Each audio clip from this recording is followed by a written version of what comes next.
On country roads in North Carolina, a yellow sign reading PED stands in front of many farms.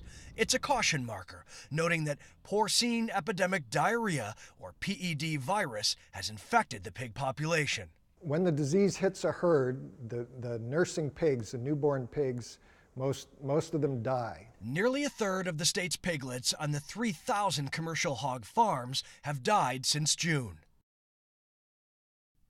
But on a snowy March morning, there's no sign of the virus on this farm. Michael Jones and his family own this 75-acre operation. They raise over 200 free-range hogs and sell to local stores and restaurants. My pigs have a more robust immune system. They've lived outdoors. How the virus is spread is not yet known, but many commercial pig farms are densely crowded, and that could play a factor in the spread of PED. It's very significant because most pork produced in the United States is in confinement facilities, and those pigs are very vulnerable to PED because it is easily transmittable. What is known is that the virus cannot spread from animals to humans, and that the older sows somehow develop a natural resistance, which may be preventing an overwhelming outbreak in the adult population. And as thousands of piglets continue to die from PED virus across the country, environmental groups are warning the Department of Agriculture and states like here in North Carolina of the potential health risks that could occur with the disposal of infected hog carcasses. We have a large number of carcasses that are just being left in dead boxes for long periods of time. Now, the dead box is a lot like a dumpster that sits on the property of one of the farms. If they're left for long periods of time, they're exposed to the elements. They can leak out their bodily fluids, blood. The pictures clearly show this. And so the question that I would have is, what is the response of agricultural officials to this, to the outbreak? Late last month, the Waterkeeper Alliance and North Carolina Riverkeepers sent these photos and a letter to Governor Pat McCrory asking him to declare a state of emergency because they believe that infected pig carcasses are not disposed of properly and there is a high risk for contamination of the groundwater. Al Jazeera America reached out to North Carolina Governor Pat McCrory and his office responded. We are aware of the situation and have already been in contact with the Department of Agriculture. Commissioner Troxler is monitoring the situation, and we're confident he'll request additional support from the governor's office if needed. To date, there is no vaccine, and despite the herd losses, farmers are not required to report the virus to state or federal officials. But farmer and environmental concerns, along with pork prices, are starting to rise. Robert Ray, Al Jazeera, Lewisburg, North Carolina. Mothers and young children from Central America crowd a bus station in Phoenix, Arizona. They were dropped off here by U.S. Border Patrol officials and left to fend for themselves. In the past 2 months, tens of thousands of Central American women and children have been escaping intolerable violence and poverty at home, believing they can get legal status in the U.S. About 1,000 unaccompanied children who turned themselves in to the Border Patrol are being held in this warehouse in Nogales, Arizona. They were transferred from Texas, where government shelters have been overwhelmed.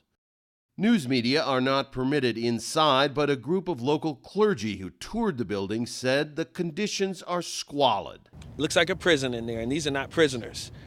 These are minors, these are children. They anticipate another 35 to 4,000 young people in the next 3 to 4 days just here at this facility. And I'm going to tell you, half of that warehouse over there has been turned into some kind of human cattle pen. Photos obtained by Al Jazeera show conditions inside the warehouse where children ranging from infants to 17-year-olds sleep on thin foam pads with foil-lined plastic blankets. A handful of portable toilets is available. You can see the anxiety in their face, and there's no hope, and dirty. They haven't showered in I don't know how many days. U.S. officials seem to have been caught completely off guard by the size and speed of the influx. In addition to this Border Patrol warehouse, the U.S. government is setting up emergency shelters for the migrant children on military bases in Texas, Oklahoma, and California. U.S. officials estimate that more than 60,000 migrants from El Salvador, Honduras, and Guatemala will attempt to enter the country this year. Rob Reynolds, Al Jazeera, Nogales, Arizona. Acting program up there.